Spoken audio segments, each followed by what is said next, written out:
Hi student, आप सब कैसे हैं। मैं आशा करता हूं कि आप सब लोग बहुत अच्छे से होंगे। तो आज की इस क्लास में आप लोग जानेंगे कि प्रिज्म द्वारा श्वेत प्रकाश का वर्ण विक्षेपण किस तरह से होता है एवं इंद्रधनुष किस तरह से प्राप्त होती है।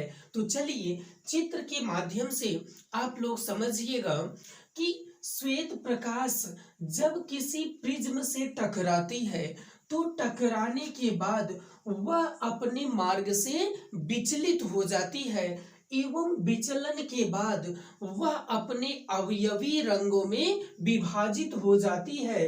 अतः इसी क्रिया को ही प्रिज्म द्वारा वर्ण विक्षेपण कहते हैं। तो चलिए ध्यान से देखते हैं।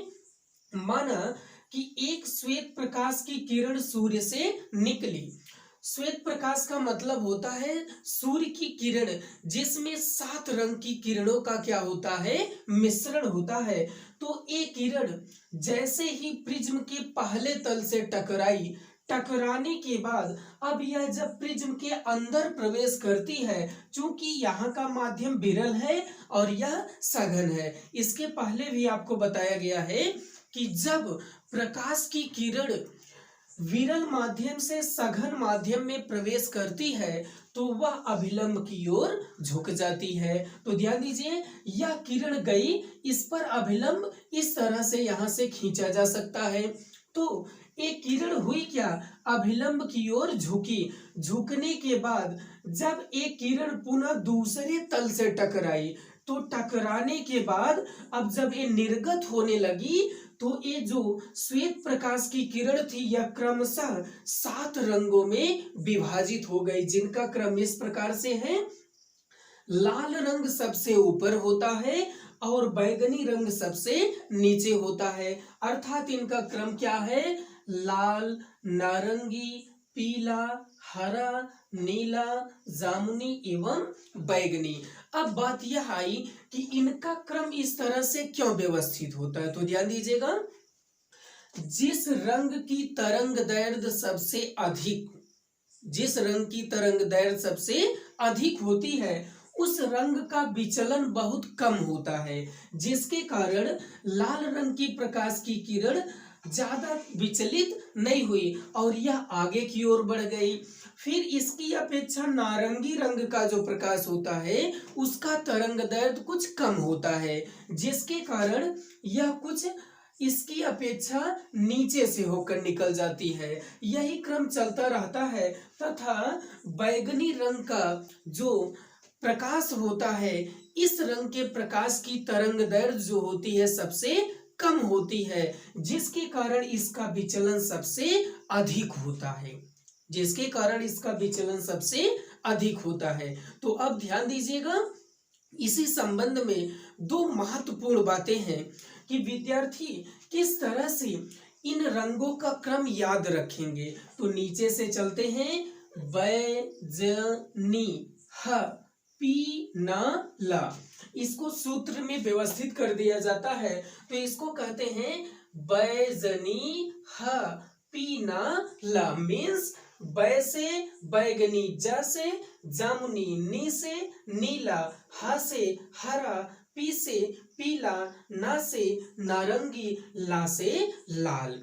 तो अब इसी क्रम में तो ध्यान दीजिएगा, एक बहुत ही महत्वपूर्ण बात अक्सर पूछा जाता है कि यदि किस रंग की तरंग दैर्ध्य सबसे अधिक होती है, तो ध्यान दीजिएगा लाल रंग की तरंग दैर्ध्य सबसे अधिक होती है एवं बैगनी रंग का जो प्रकाश होता है इसकी तरंग दैर्ध्य सबसे कम होती है। तो अब बात आई कि किस रंग का विचलन सबसे कम होता है और किस रंग का विचलन सबसे अधिक होता है।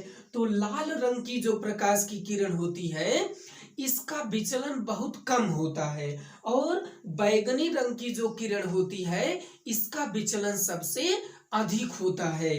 तो अब ध्यान दीजिएगा, इसको नोट्स के माध्यम से आप तैयार भी कर सकते हैं। पहला है लाल रंग का विचलन सबसे कम होता है एवं बैगनी रंग का विचलन सबसे अधिक होता है। फिर इसी में एक दूसरा भी है, अगर तरंग दैर्ध्य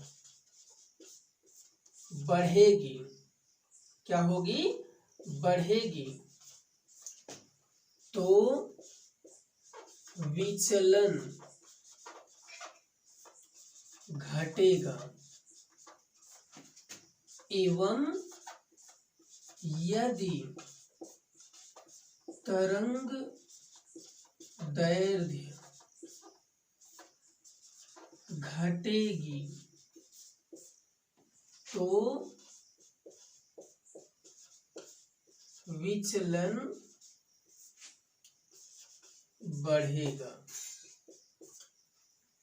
अब ध्यान दीजिएगा, मीन्स अगर तरंग दैर्ध्य अधिक है तो उस रंग का विचलन कम होगा, और यदि तरंग दैर्ध्य कम है तो उस रंग का विचलन सर्वाधिक होता है। तो मैं ऐसी आशा कर रहा हूं कि आप लोग यहाँ पर प्रिज्म द्वारा प्रकाश का वर्ण विक्षेपण समझ गए होंगे। तो चलिए अब ध्यान से देखते हैं कि इंद्रधनुष किस तरह से बनता है। मीन्स वर्षा के मौसम में हम आप देखते हैं कि वायुमंडल में बादल में ही, कहां पर, बादलों में ही हमें आपको कुछ 7 रंगों का क्रम व्यवस्थित दिखाई देता है। वही क्रम ही क्या कहलाता है, तरंग दैर्ध्य।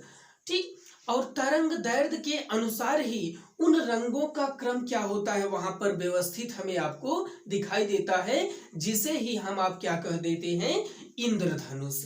तो बहुत ध्यान दीजिएगा, इंद्रधनुष बनता कब है, इंद्रधनुष बरसात के मौसम में बनता है। कब बनता है, वर्षा के मौसम में। और ऐसा अक्सर देखने को तभी मिलता है जब बारिश हो चुकी हो और बारिश मीन्स बारिश का होना बंद हो गया हो, तब जब सूर्य का प्रकाश ठीक निकलता है तो हम आप जानते हैं कि वर्षा होने के बाद वायुमंडल में अत्यधिक नमी होती है, जिसके कारण ऐसा माना जाता है कि वायुमंडल में जल की छोटी छोटी बूंदें क्या होती हैं, उपस्थित होती हैं। तो जब सूर्य से निकलने वाली प्रकाश की किरण उन छोटी छोटी बूंदों पर पड़ती है तो सूर्य की प्रकाश उन बूंदों के अंदर की ओर प्रवेश करना चाहती है, अर्थात बाहर का माध्यम जो है वह थोड़ा सा विरल है, किंतु जब बूंद के अंदर जाने का प्रयास करता है प्रकाश तो अंदर का माध्यम कैसा मिलता है, सघन मिलता है। अर्थात ये बूंदें जो वायुमंडल में छोटी छोटी पाई जाती हैं, ये प्रिज्म की तरह व्यवहार करने लगती है। किसकी तरह, प्रिज्म की तरह। अर्थात जब सूर्य का प्रकाश इनसे टकराता है तो इन सूर्य की किरणों का इस बूंद के अंदर क्या हो जाता है, विवर्तन एवं विक्षेपण हो जाता है। क्या होता है, विवर्तन एवं विक्षेपण अथवा विक्षेपण होता है, जिसके कारण अब प्रकाश की किरण बूंदों के अंदर ही पूर्ण आंतरिक परावर्तन की क्रिया के द्वारा पुनः बाहर की ओर क्या होती है, निर्गत होती है।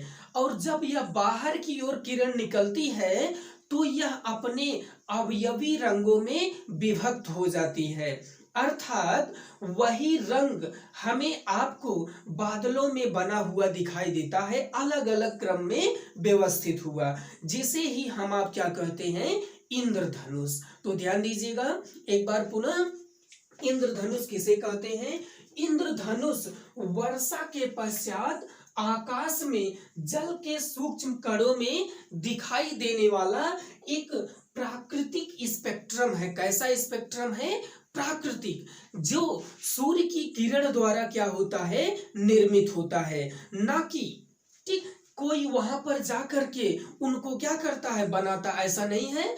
किसके द्वारा बना हुआ, प्रकृति के द्वारा बना, इसीलिए उस स्पेक्ट्रम को कैसा स्पेक्ट्रम कहते हैं, प्राकृतिक स्पेक्ट्रम कहते हैं। तो अब आगे ध्यान दीजिएगा, मैं ऐसी आशा कर रहा हूं कि यह आप लोगों के समझ में आ गया होगा। तो आज की यह क्लास यहीं पर समाप्त होती है। तो अगर वीडियो अच्छा लगा तो प्लीज लाइक करें, शेयर करें, कमेंट करें और ज्यादा से ज्यादा लोग जो देख रहे हैं, यदि आप पहली बार वीडियो को देख रहे हैं तो चैनल को सब्सक्राइब करें, ताकि इसी तरह से जैसे ही कोई नया वीडियो अपलोड हो तो वह सबसे पहले आप तक पहुंच जाए। So thanks.